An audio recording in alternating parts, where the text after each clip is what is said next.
இதுவரை கண்டுபிடிக்கப்பட்டவற்றிலேயே ஆகப்பழைய குர்ஆன் பிரதி ஒன்றின் சில பக்கங்களை நீங்கள் பார்க்கிறீர்கள். குர்ஆனின் வாசகங்கள் அடங்கிய இந்த எழுத்து பிரதி செம்மறியாடு அல்லது வெள்ளாட்டின் தோலிலிருந்து செய்யப்பட்ட தாளில் எழுதப்பட்டிருக்கிறது. இது 1300 ஆண்டுகளுக்கு முன்னர் எழுதப்பட்டதென்று நிபுணர்கள் கண்டறிந்திருக்கிறார்கள். இங்கே பர்மிங்ஹாம் பல்கலைக்கழகத்தின் நூலகத்தில் இந்த ஆவணம் பல ஆண்டுகளாக இருந்து வந்தது. ஒரு ஆய்வாளர் கார்பன் டேட்டிங் செய்யாதவரை இத்தனை பழமையான ஆவணம் இது என்று யாருக்குமே தெரியாது. கார்பன் டேட்டிங் செய்யப்பட்ட போது இந்த ஆவணம் கிபி 645ஆம் ஆண்டு வாக்கில் எழுதப்பட்ட ஒன்று என்று முடிவு வந்தது. உலகத்தில் உள்ள குர்ஆனின் பிரதிகள் அனைத்திலுமே ஆகப்பழைய பிரதி ஒன்றின் சில பக்கங்கள் எங்களிடம் இருக்கிறது என்பது பல்கலைக்கழகத்துக்கும் சரி தனிப்பட்ட முறையிலும் சரி ஒரு அட்டகாசமான செய்திதான்.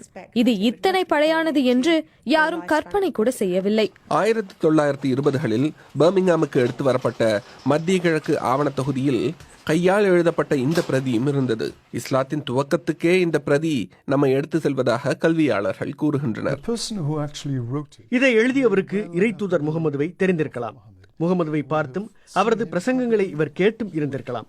முகமதுவுடன் பழகிய ஒருவராகவும் இவர் இருந்திருக்கலாம் என்பதை நினைக்கவே பிரமிப்பாக இருக்கிறது. பிரிட்டனில் அதிக முஸ்லிம்கள் வாழக்கூடிய ஒரு இடம் பர்மிங்ஹாம்.